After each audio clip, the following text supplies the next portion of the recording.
two updates from the previous segment. We were talking about not making kids go to school the last few days of school. My friend Mike from the gym says their end of grades ended yesterday, but they go to school. Now, his daughter is probably she's elementary school for sure. I'd say second grade, something like that. And they go to school now until next Wednesday. So they have one full week of nothing to do. But he says, we work. We send them to school. Yeah. He's happy to send them to school because, like one of the callers said, you know where they are. You know where they are, and you don't have to pay for it. You don't have to worry about it for another week. But there's nothing going on. They're not doing anything. The other update is from the heckler who heckled gold medalist Gabby Thomas at the Philadelphia track meet. He's online now saying, my heckling caused her to lose. What does he call himself? The $100,000? Mr. 100K a day. Yeah. He makes $100K a day betting. 100K a day, Biggie. That's crazy. Betting against people. This, again, here's the heckle in Philadelphia. That's right, Gabby. Come on, Gabby. Don't choke, Gabby, like you did yesterday, Gabby. Yeah! You a choke artist. You going down, Gabby. You going down, Gabby. You going down, Gabby. Come on, Melissa. Melissa got married this year. Got a black husband. Gabby got a white guy. One person's very upset with it. Yeah, whoever that is the classic. Don't you say that. Don't you listen to him, Gabby. It sounds like a child. I know. Don't listen to him, Gabby. She got a black husband. You. Wait, what? Why you say that? Well, Gabby Thomas says it's not so much the heckling, it's that he follows her around, not only from city to city, but around the arena and yells at her and keeps on doing it. You're making me rich, Gabby. I'm betting against you, Gabby. At what point do you go from being a heckler who's doing it to make money to like a stalker? That's a weird. Who knows? I know. Unfortunately, I mean, if you watch like professional elite level tennis in the last couple of years, players have asked, and it's almost always females, they're asking male fans to leave, and security will make them leave because they're saying this guy is following me around. He's sitting too close. He's making me uncomfortable.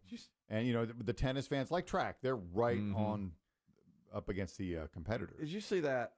You mentioned her the other day. Is it Libby Dunn, the great gymnast from LSU who's dating Paul Skeens? Yeah. And she's now saying that every time she goes to the airport, and she never reveals her flight information. I imagine she's on private planes a lot. But anyway, anytime she goes to the airport, there's the same group of about 7 or 8 middle-aged men who come up to her and want pictures and autographs and stuff. And she's like, this is stalking. Every time I'm in an airport, these middle-aged guys are there. Are they careful not to cross the line? Yeah. They never can be. Hey, Libby. Hey, Libby. Love you, Libby. Right. Hey. Right. But they never, touch her or harm her in any way. And the experts were saying the reason they know what airport, because she was like, how do they know where I'm going to be? Folks who work at the airport will sell. They have an insider at the airport who will sell that information. Like they'll give money to someone who can keep track of who's on a flight, because it has to be. Of course, your name has to be in on the flight. Now these guys they're not buying airline tickets. Are they in the parking lots? Or are they just in that first general area? They must be in the first general area. Yeah, because I'm sure you have a little bit of time. To go see somebody come in, and I guarantee you that's where they are. She says every time she's in an airport, she must fly commercial because she probably flies first class. So if you've got somebody in the airport who knows to be on the lookout for a person, and they say, okay, they're flying from Denver to Cleveland tomorrow at 7 a.m. You get there at 6:30. You wait for them to come. I mean, I'm surprised. Maybe I'm surprised that I am surprised, because we used to hear about this kind of thing way more with celebrities in hospitals.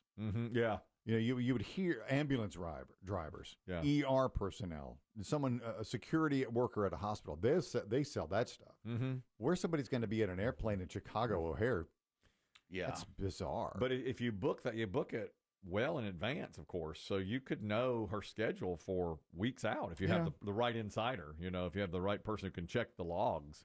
Maybe she flies the same airline all the time. I don't know, but she's like, or they're just that into her schedule that they know she's going to have to fly to this city. to compete or something. She's like, I never ever. Well, that was her whole thing. Is I can't figure out how they know where I am. The other, this is pretty creepy too. I saw this story yesterday. There was a woman who she's 21. She's just telling her story now, but 2 years ago in early July, she got on a subway seat. She got on the subway at Grand Central Station, and the car she was on completely empty. So she sits down in the seat that she wants, of course. And about 2 minutes later, a hulking, middle-aged figure gets on, her words, not mine, a hulking, middle-aged man. Could be almost anyone in this room. That's right. Yeah, just think of any of us. Okay. A hulking, middle-aged man gets... Is this 14th Street? Okay. Gets on the subway train. And where does he sit? Right of course. beside. And she's an attractive 21-year-old girl. Initially, it was just me and him in the car, and I just thought that, he could have sat anywhere else. He didn't have to sit directly next to me. And it just made me feel uneasy. All right, so she's really uneasy because there's only two of them. I get it. And now he's sitting, of course, he's done nothing illegal, but he's sitting right next to this 21-year-old girl. She has her feet up on the seat in front of her. And the reporter said, but you put them down. You got your feet up on the seat. This guy comes and sits next to you. What happens next? When he sat down, I got uncomfortable and I removed them. And he was like, you don't have to move your pretty legs. I won't bother you. Then he opened up the creep meter keeps rising. Exactly, Oh, yeah. Exactly. So she's uncomfortable. Then he opens up a beer and starts drinking it right next to her and staring at her as he drinks the beer. So she starts recording him, on the down low with her phone without him knowing it. And then other people start to get on the train. So she's happy that happens. She gets off without incident. 12 days later, she sees a hulking middle-aged white man on the news. And she goes, that looks like the same hulking middle-aged white man. That Subway creeper. Looks like Subway creeper. It was the Gilgo Beach serial killer that they arrested in the summer. Whoa. Yes, that's right. So she saw it and she said, oh my God. When I compared it to the photos that I saw online of him, it was identical. My heart completely sank to my feet. As you can imagine. Whoa. So he sat right next to her on the train. I can't remember. I don't want to make light of this because I know he's accused of multiple murders. It's like and they may not have even found all of the victims. That's right. But isn't he the one that they compared to the dude from Family Guy? Yeah. Yeah. Yeah. Peter Griffin. Peter Griffin. Yeah. A hulking middle-aged white man. That's right. And that's exactly that's how she described him, as a hulking middle-aged white man. I could have never imagined doing that. Of course, it winds up this guy's a serial killer. Right. But to me, it's like when you're using a urinal, if you're a man, Mm-hmm. there's a row of urinals, all of them open, and some dude comes in and uses the one right next to you. Exactly. Yeah, it's a red flag. It is. It's only happened to me once. Mm-hmm. And I did say, he came up and he starts peeing right next to me, and I did say, I was like, really? Oh, did you say that? Yeah. Well, yeah. Yeah. Mm-hmm. And he's like, what? And I was like, I was finishing up. I'm like, never mind. There's three more down the road. That's right. The other, I just happened to read recently, these red flags for someone. What is psychopathic behavior, even though it's perfectly legal to do? And one was getting into an elevator, but facing the rear of the elevator. Well, that sounds fun, actually. No, that's what that girl from The Ring does. I'd love to do that just for the hell of it. I might next time. You just get in with several people that turn their face right to the wall. Just start making a noise. Not helping. Not helping. Wasn't it a couple of years ago they said that if you really want to know what a psychopath is, he doesn't return his cart to the grocery store. Grocery cart. Yeah, but that's moved to just laziness now to me. Well, that's so commonplace. Yeah, you see it now, and frankly, it's moving up the list for me of people I wouldn't say anything to because I think they're a nut.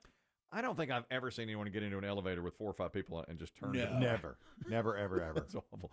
Now, because it's a fluid situation. That's right. You got to see there's people coming in, there's people coming out, and you have to see your number, the numbers of the floor where you're going. Unless it talks to you, a lot of elevators do now.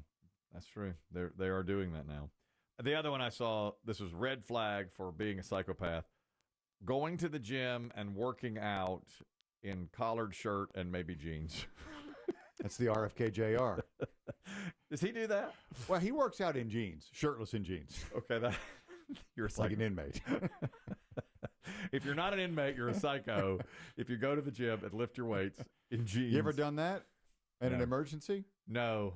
In fact, one time You rarely wear. Well, no, you do wear collared shirts to work. My whole wardrobe. But you always doff one. I always have a shirt on shirt. Shirt on shirt so that I can take it. And I have shorts on underneath these jeans. Now, what I have done. Is that psychopathic? That's a little bit psychopathic behavior. Only if something were to happen where they had to strip you. How sweaty do your balls get in the hot months? Don't answer that.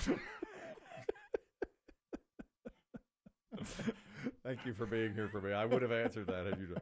One time you're wearing 3 pair of pants. Well, you're right. I'm wearing underwear and then 365 shorts. days a year. Superman doesn't even do that. I sleep. That's right. I sleep in the shorts so that I take them off. I shower, put them right back on. So I know I always have them on. That way I never forget my shorts because I do go to the gym after that. And I want to make sure I have the shorts. One time we were in a meeting about Biggie's health. It was me, Chris Demm, recently. This is a very serious meeting, closed doors. Very serious, but I was pushing time to get to the gym, so I started taking off my pants. Well, of course, the salesman. With the executives. The executive didn't realize that I had on shorts underneath. He's like, what are you doing? And Chris Demm, it's about to get awkward in here. Fixing to get weird. Jeff, you're talking about guys who go to the gym and in regular clothes. Go ahead. Yeah, so I just left the gym. I was listening to you guys on the app, and a guy walks in and has a polo and jeans on and starts working out. Sorry. And I'm just thinking, I'm like, what are we doing? I know. And then you guys talked about it. It was hilarious, but I'm like, what? I don't know. It was very unique. It's psychopathic behavior. You cannot trust that. That's a flag. That's a big time red flag. Thank you, Jeff. Thanks for listening on the app. Yeah, we man. appreciate it. Anonymous, you're talking about the elevator. Go ahead. Yeah, P1, you're talking about getting on the elevator the wrong way. I used to do that in college. I thought it was hilarious. Make people feel uncomfortable. I'd get on and just face them and ride, up several floors and get off and not say anything. Did anybody ever say anything to you? No, but you get some weird looks, that's for sure. Yeah. Oh, yeah. You don't want to engage. I get it in college if you're just doing it to do it. That's the funny time. Exactly. That's when you do it. Thank you, Anonymous. We just heard about the bagpipe Karen, she's being called, who got in the bagpiper's face in the park in Houston. Now, Biggie says that Jeff Dye, he's a comedian, talks about Karens. This is the way I felt after hearing that story. I was kind of on her side. I think we were on the wrong side of this whole Karen thing. You know what I mean? The older I'm getting, the more I'm identifying with these Karens. And if you don't know what a Karen is, it's just a mom. And she's usually griping about some bullshit, like, this burger's cold and I don't deserve this. Yeah, it is annoying, It's okay. She's being a Karen. But you read the comments, it's like, this bitch. And you're like, all right, take it easy. Every other subject in the world, we're so good at being, like, complex and, like, nuance. There'll be, like, a video of, like, 15 teenagers in ski masks, like, robbing Lululemon. And you'll read the comments. It's like, well, the better question is, why did they feel like they had to steal the... Systematically, if you look at the number, like, what makes a society? We're so good at seeing all sides of the spectrum when it's that. And then there's just like a mom recording these kids going, they shouldn't do that! And everyone's like, shut the f*** up, kid! What's her address? Set her house on fire. Let's hear out the Karens. A little, like let's hear what they, maybe they should open another register. I don't know, alliance forming. I like that somebody's finally saying, he's right. Let's listen to the Karens a little. Exactly. Let's listen a little bit.